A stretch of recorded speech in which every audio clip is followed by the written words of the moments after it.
got a brain tumor that threatened her life, and she was age 18. And my younger sister had a brain tumor, and she died of her brain tumor. But Cindy, they had all kind of fasts for her in the church and in the school and everywhere. So therefore she never died. She stayed living and has been living with her brain tumor ever since, which is her age now is about 51, and that's an awful long time from when she was 18. But she was extremely brilliant in school, had about as good a record as anybody could have had.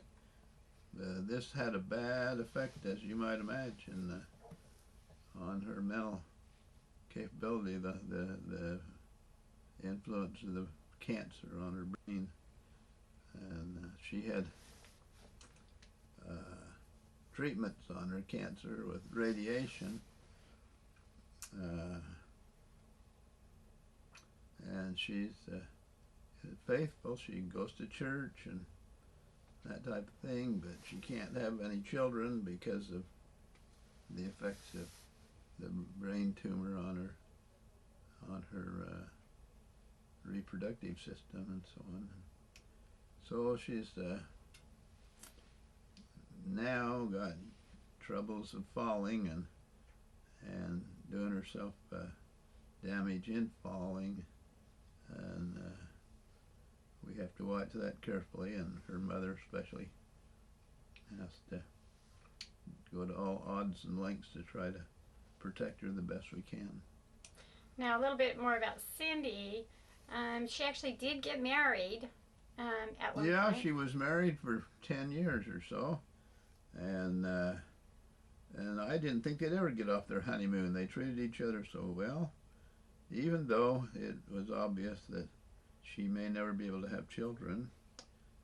But then, unfortunately, and I don't know all the reasons why her husband, who had been a very good Mormon and a very good student of Mormonism, he became convinced that the church was in error and that he had missed part of his life that he should have had in doing things that people in general enjoy doing, like getting drunk, and so he figured that he was going to want to do that kind of thing, and he swore Cindy to secrecy until the time came that he wanted to tell us and his parents what his conclusion was. Before that time came, why, he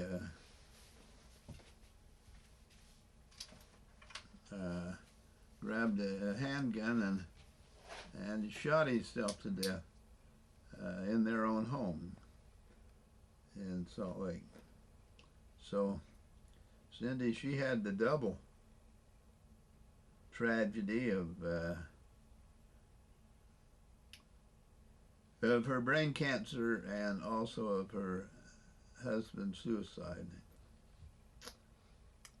So I've always felt like that it was Cindy's challenges are a combination of physical from the tumor as well as the emotional that she's had to live through.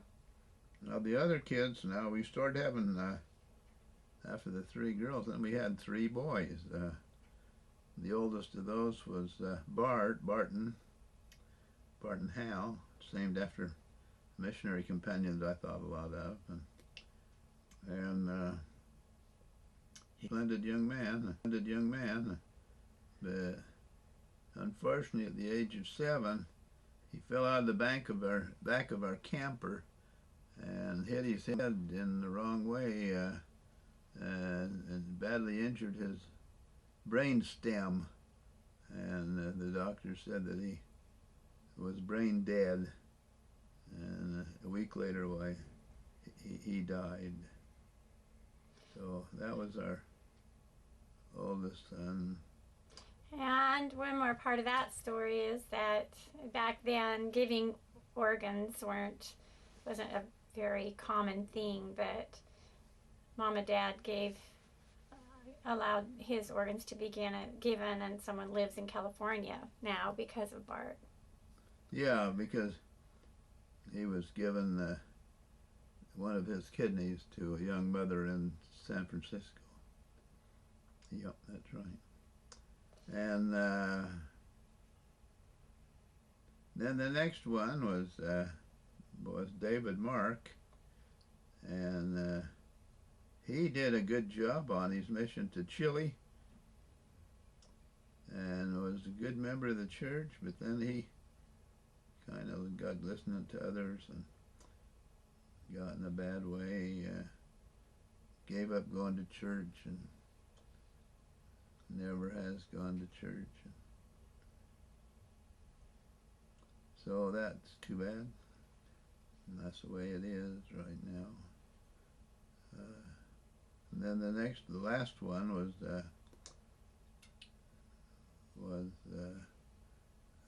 Ronald Burton, and he did a splendid job on his mission to Palmyra area to New York, and brought a lot of members of the church in, and then he got also in a kind of a bad situation, and I don't think Paul did a lot of good for him either, and others, other events that resulted in his inactivity.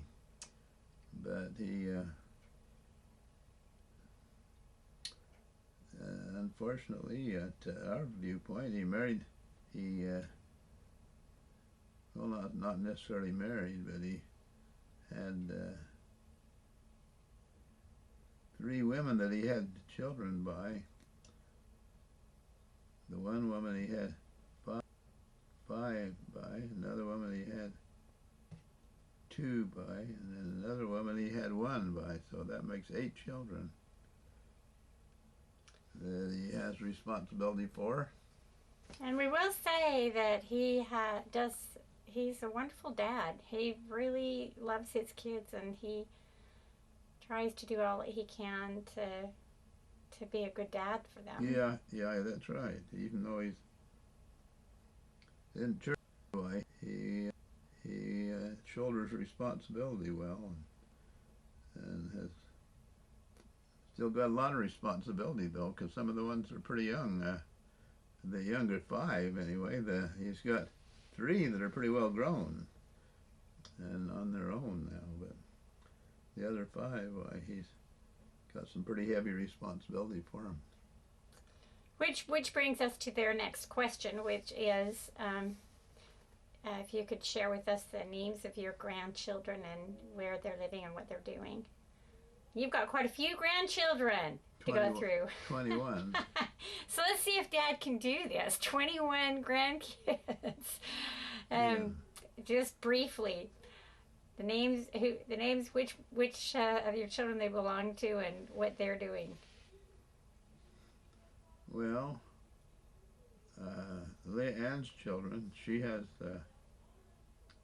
4 children. She has Tony and Kevin and Andrew and Jonna. Those are the 4 that she has. And Tony is and none of her children is much at all LDS, because she never taught them that way at all. And but Tony's married and is doing okay.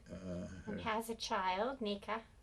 Yeah, she's married and has a child of her own now, and is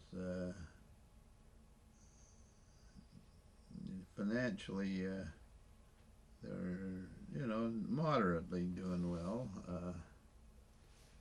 And then Kevin, he's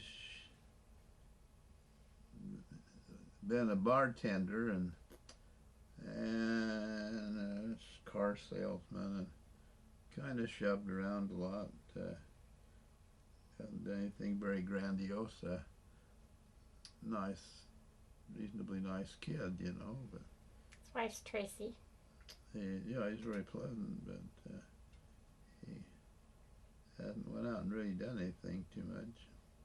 Now Andrew, he never did get married, but he got a job in the gas industry, and was making a pile of money, living down he lived back in Massachusetts and New York, and I guess now he lives down in California, and is very successful in that industry, and is extremely well paid, apparently. And we're all hoping. He's had moments that he makes us think maybe he's going to get married, so we haven't given up hope yet. He needs to get married. He's plenty old enough to get married, but I guess he doesn't have it in mind too heavy. And so that's... and there's Jonna. And Jonna, she married a non-LDS, but she has, I guess, 2 children. In Washington. Yeah, they live in Washington State and have a good, successful marriage, just fine.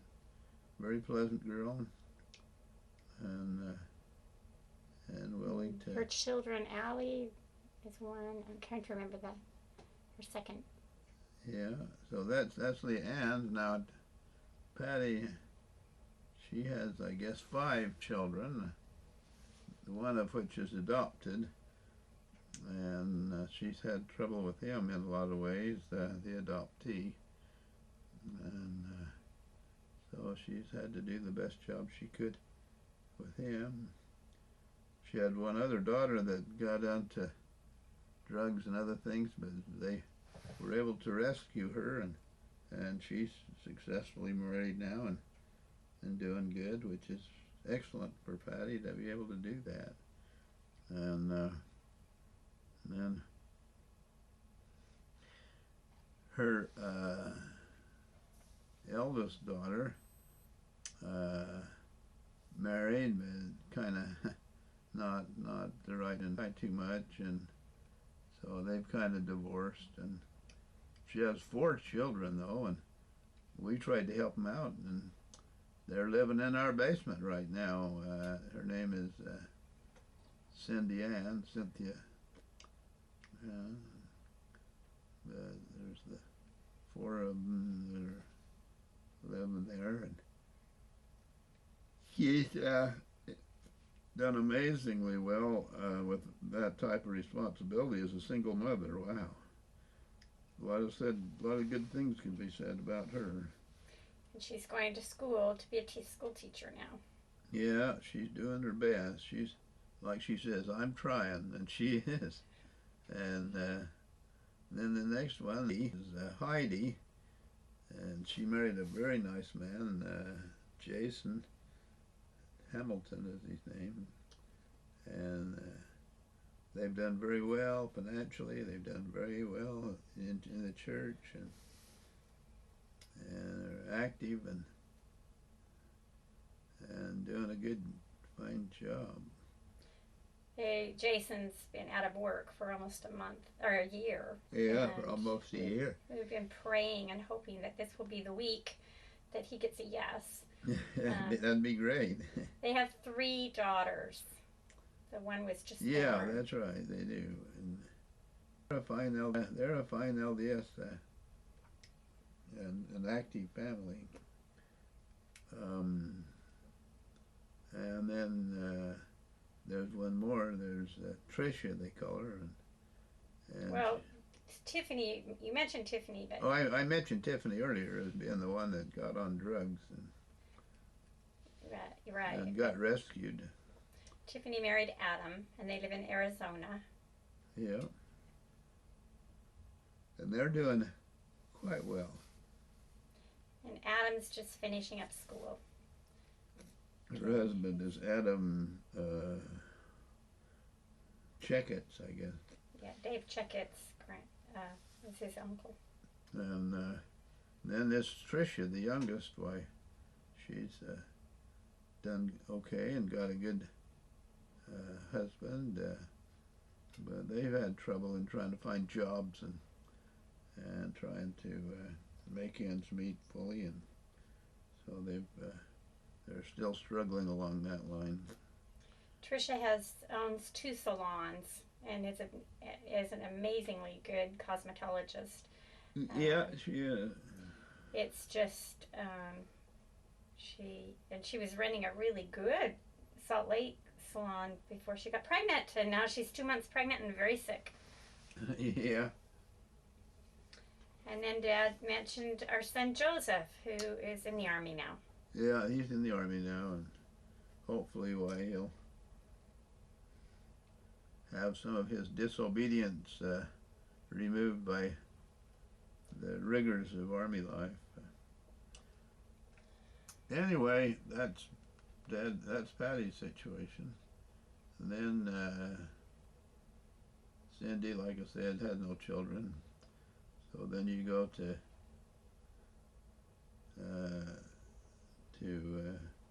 Barton Howell, who died at age 7. Therefore, he has no children.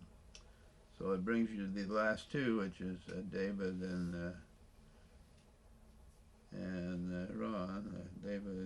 David Mark and Ronald Burton. And David Mark has 4 children. The one child has a different mother than the others, so. But they're doing all right.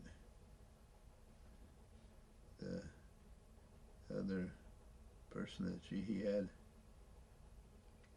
children by seems to be a pretty stable and capable person. So he does do his child support requirements, and he brings this one, which is Andrew. His name is You mean Andrew? Huh? Do you mean Andrew? Andrew, yeah, his name was Andrew, and he doing pretty good, really. And the other children are pretty well married, or mostly raised. She's got one son, his oldest son, that I don't think is doing too good. Maybe he never will do very good. He's got some crazy deal where he spends all his life on computer games and stuff. Doesn't take life too seriously. Then got a girl that's got some pretty. Natasha is her name, and she has some pretty good features.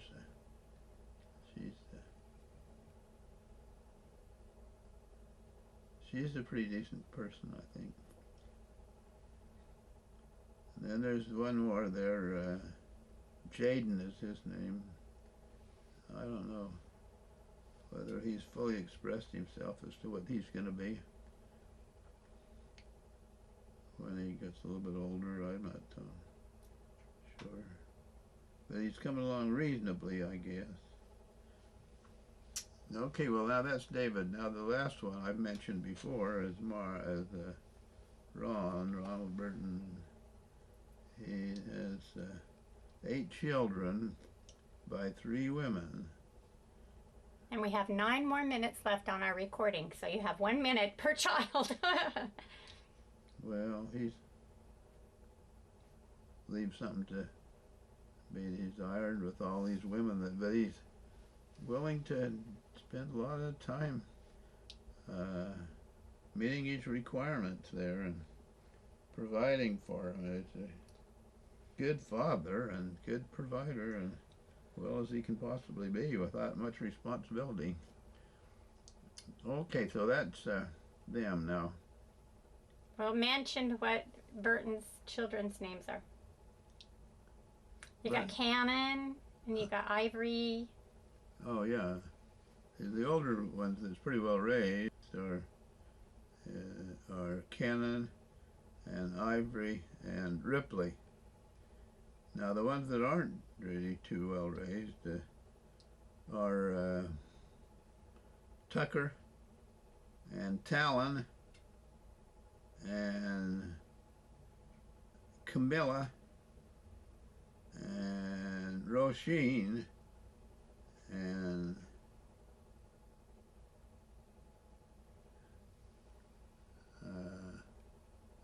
also Stellar.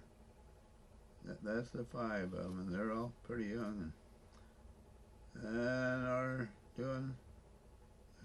R.B. Ron is trying to raise them best he can. Still a lot of challenges there, but he's coming along reasonably good. Okay? Okay, so that's all we're going to do on this recording for right now, and then we'll pick it up later talking about other things. Okay. Thanks. Okay, here we are again. Today's December 8th, 2009, and I asked a few questions. Dad remembered memory from his grandma that he wants to share. Well, both grandmas would say. One story from each one. Okay. Okay? Go for it. Well, I was just a little kid when my grandmother, Tew, died. She died in 36.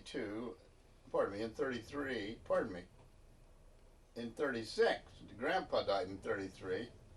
Grandma died in 36. I was born in 28. So I will only be 8 years old. And she never told me, things that were highly meaningful to her as much as she did older grandchildren.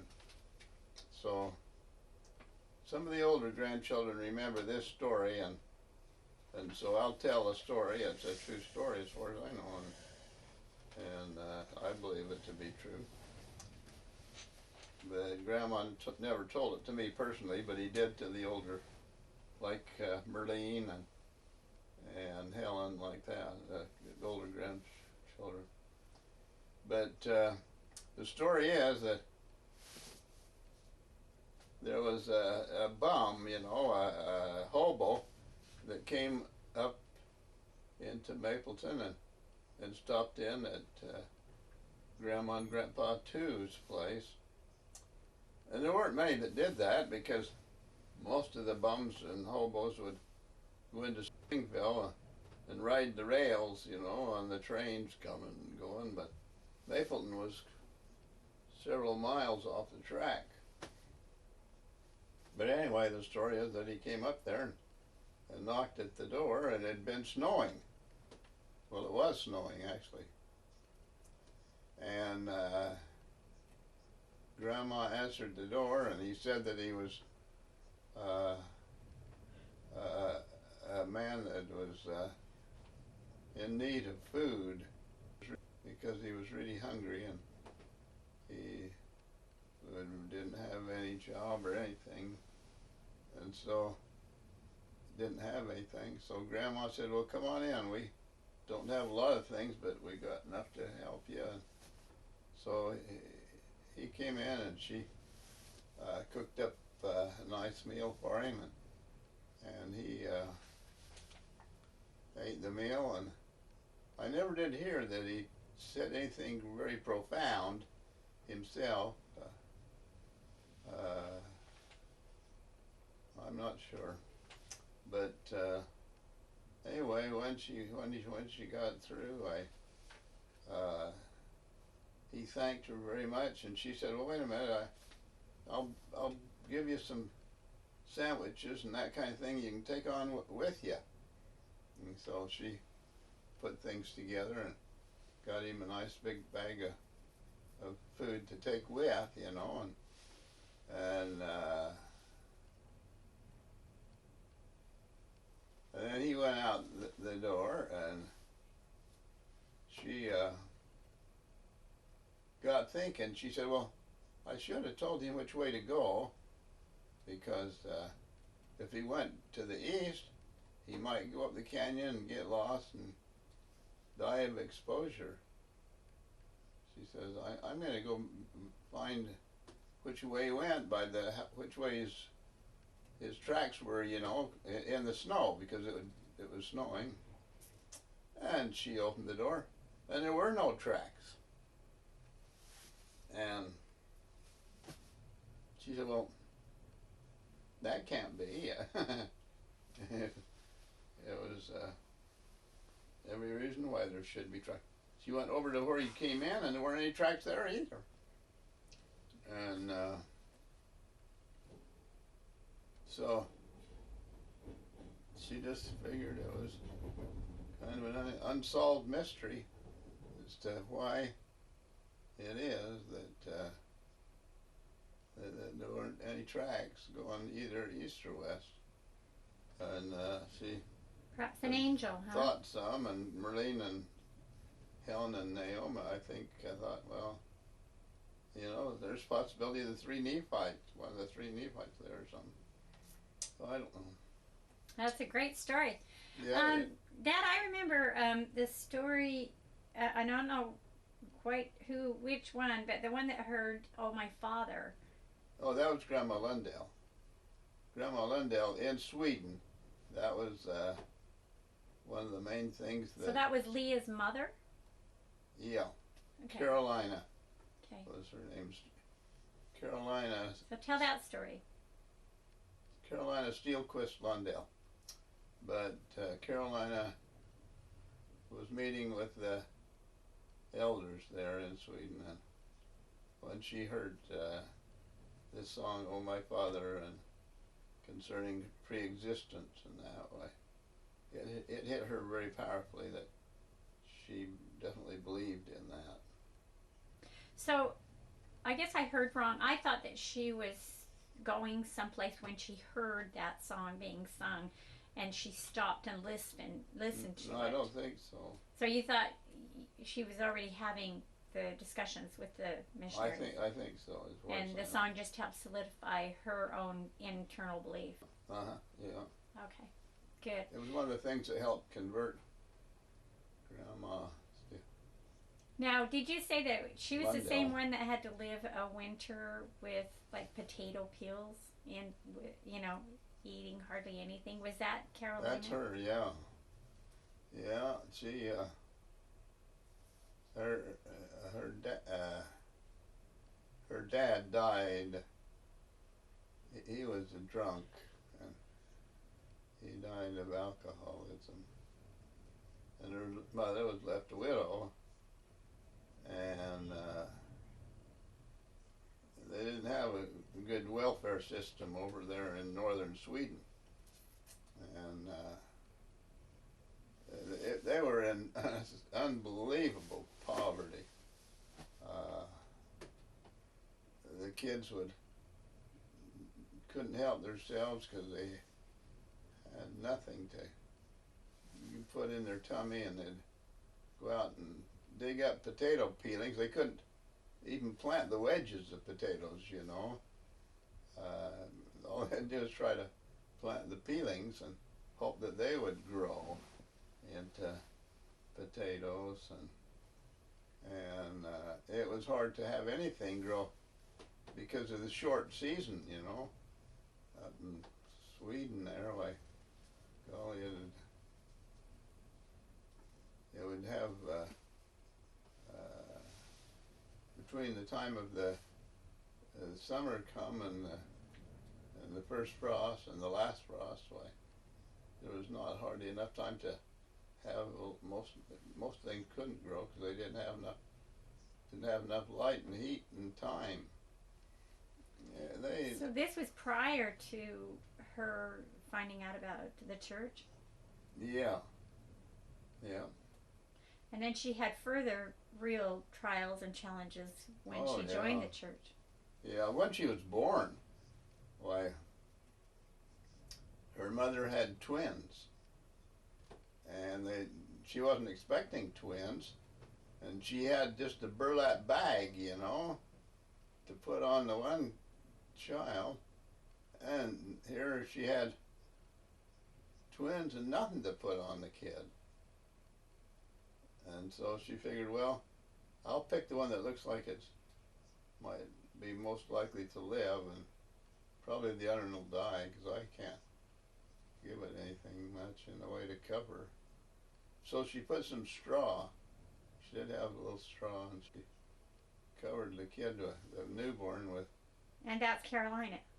Yeah. That was Carolina that she covered with the straw. It didn't have a burlap bag.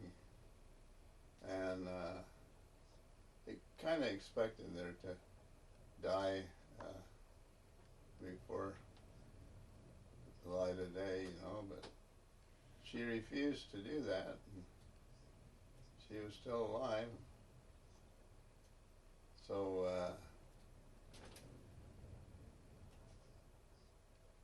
anyway, all the kids didn't have anything to eat at all. So growing up, she was in abject poverty growing up. Starving to death, really. And then she married. Oh yeah, she was Cinderella kind of thing. She went to work for the Lundale family that had a creamery, you know, a dairy and a creamery. And my golly, she worked really hard, and she was a beautiful woman, and she was amazingly intelligent. She had kind of a computer-like mind. She'd be able to nip out additions and multiplications, you know, by her mind, almost as fast as a computer would. So she caught the interest of one of the Lundale boys. Huh?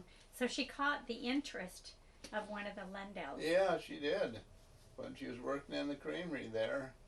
And so Johann Frederick Lundale, the son of the proprietor of the creamery, fell in love and married her. And so here she is, kind of like a Cinderella. She much different between her total poverty, because she used to beg from beggars and eat the bark off of trees. So here she marries John, and she has money at last. Yeah, that's right. And then she has 2 children. Then, yeah, I think it was after that the missionaries came and she got converted. And then What about her husband, John? Was he converted too? Yeah, he was converted too. Yeah. And how did the Lundale family feel about that? And they weren't really tickled about it. And was that when she and John began planning to come to America? But they went back to see Carolina's mother, and like I say, her name was Hannah Nilsson, and she was the one that was in such poverty. But in spite of that, why, when she told her about marrying into wealth, you know, in the Lundales, why, she was happy about that. But when she managed to tell them about the Mormons that she joined the church, you know, she said, "Never let your shadow cross my door. I'd rather see you in hell than a Mormon." Oh, man. All right, that would have been hard. Did they go across the ocean on it? I mean, did they go take a boat, a ship to America? Yeah. With their 2 children. And they went into the little town of Benjamin, down below Spanish Fork, and A lot of other Swedish people were there in Benjamin. It was kind of a Swedish town, at least in the early part of it. And how many children did they end up having? well, they had a son, Leo, and he died. And I guess that's how my mother got her name, because they figured Leo was a lot like Leo, and so they gave her the name of Leah. But she was the youngest one. The older boys were Carl and Francis, and Esther, and Martha. Okay. And Leah, that's it, except for Leo. So that makes 6, but one died. Okay, was there any other stories from grandparents that you wanted to share before we move to the next question? Well, just how much I always loved my grandmother Lundell, and Dad did too. Dad says, that woman I love like my mother, and he says,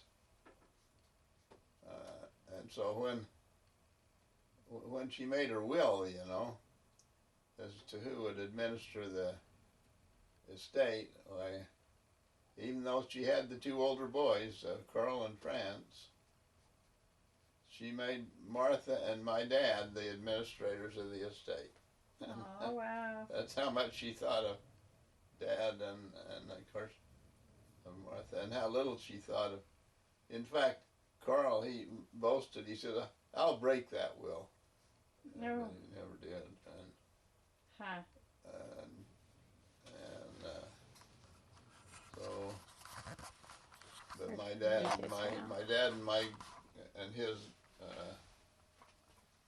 and his mother-in-law had a mutual Love and admiration for each other. That's right. They sure did. Okay, well let's go to the next subject, which is growing up.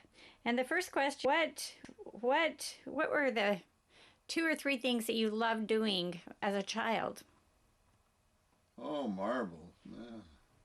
Marbles. I was crazy for what we called MIGs, which is really playing marbles. I was nuts on that. I would play all the day that I had available to me, which wasn't too much because I had to do so many chores and help on the farm. But even so, what little time I had, I wanted to play marbles. Marbles, okay. And I'd get to the point where I'd put maybe 6 marbles in, and the guy I was playing would only put in 1. And you'd still win him. And I'd still win him in spite of that. Oh, yeah. All right. Well, besides marbles, what's another couple of things that... I don't think horseback riding was your favorite thing, from what I remember. No. Marbles certainly was. And, fishing. Fred and I would go when Dad would give us a chance. Why, we would ride over what they call the tables over to Maple Canyon, that's where we go every year. Uh-huh. And at that time, why, it was an open ditch, you know, instead of an open creek, rather than having cement, lining or all of that. And we never had any of that when I was a kid. We'd go up there and they weren't big fish, they were small fish, but we'd catch a fair number of them. Usually catch, between Fred and I, we'd get maybe 15 fish or something. So you enjoyed fishing with Fred. And your dad, of course, he was Mr. Fisherman. I remember that about Grandpa. Dad loved to fish. And we did, what chance we had to do it. Okay. Is there anything else that you can remember that you really enjoyed as doing as a child? Well, just reading, you know. Okay. All right. Okay. And then, so now name for us one of your funnest memories as a child. I remember one memory that you had when you were climbing a silo. I don't know if you figured that was fun, but your mom didn't think it was fun. When I what? When you climbed the silo as a child, yeah. and your mom about had a coronary. Yeah, I could easily have been killed on that deal. I'm not sure if you would consider that to be lots of fun. I was age 4, and I was on the top of the silo, and Mama, look at me, Mom. Wow. And, Right. you know, it's kind of sure death either direction. The silo wasn't full of silage at all. It was empty, and of course on the outside it was empty, and then the silo was taller than a barn, you know, and my golly, my mother didn't know what to do. There wasn't any other adults around, and she darn well couldn't climb up the silo. So there's one of the experiences of your life. She said the only logical thing to say, she said, you get right down off that this minute, and you be careful coming down. And so she went, you know, there's windows on the silo that go up, and kind of... so she prayed all the way down. Oh, yeah, and she was down there so that if I did fall, I could fall on her, you know, and maybe save my life some, and so by the time I finally got down, and here she is with this desire to warm my bottom side and thank the Lord at the same time, which she did both. Yeah. Well, what about the chores when you were young? What were your general chores, say, in you know, up through elementary school? What would you expect to have to do each day? Well, we had to chop wood, and bring wood in for the stove, and take the clinkers out, you know, and the ashes out and outside, and bring in the new stuff. We had to get kindling, and we had to get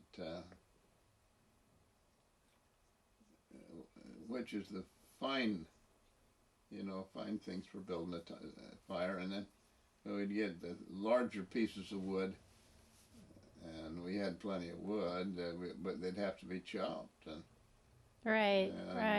so on. That'd be a lot of work. Oh yeah, and what about, like, did you have to gather eggs, milk cows? Yeah, we had cows that we had to milk. Yeah. Did you help Grandpa with the farm? I mean, with his vegetable garden? And I had to help feed the cows and hay, you know, and feed the.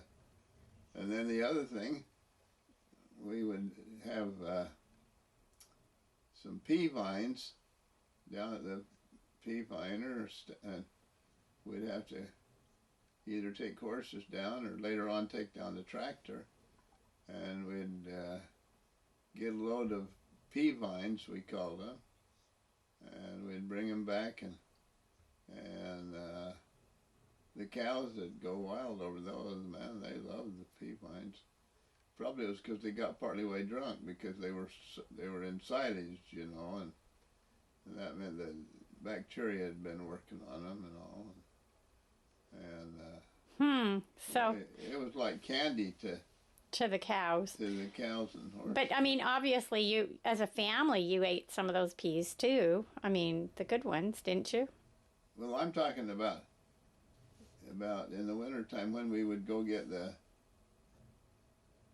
what was left over? Pea vines, and take them up there and mix them with straw, and feed them to the cows. Yeah, to the cows and horses. All right. That had to be done, along with putting out hay and Right. and milking the cows, and Sounds like it makes for a full day. For a full day. and also all things about the fire, about the building fires. Right. Cause that's what we had to heat our house was heaterola, they called it. And as we all know, my dad makes very good fires to this day. He's well known for his fire making abilities. Let's go back to I know you're getting really tired, Dad, and we just have a couple minutes more.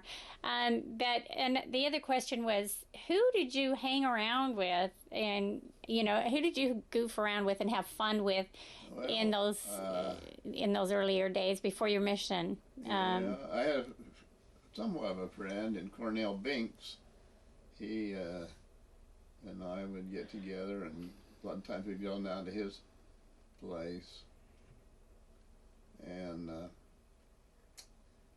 we'd his mother would help us so that we make this divinity candy, and that was very, very good. We enjoyed it. Oh, yum. And so he was kind of a friend, but of course, the one that was the really friend to me was Bob Holly. That's the one that I spent so much time with. And one that you still know today. The other friend that I had some was my cousin. He was my same age. His name was Clyde Tew. He was my Uncle Brian's son, and he unfortunately got himself onto a horse, and the horse bucked him off onto the narrow-tired rake and busted the bones in his rib bones, and then he internally bled to death and died. Oh, how old was Probably 17 or so. And how old were you? The same. We were the same age. Wow. Oh, how sad. What did you most dislike as a child? I mean, if you were to say the one thing it was really hard for me, and I just really didn't like it. I'll tell you what it was. I had got up from a measles, I guess it was, and you weren't a child then. Well, I was. It was before his mission. Oh yeah, a long time before my mission. And I was, they were building a new church, and we were meeting in a schoolhouse. Oh, yeah. For the church meetings. And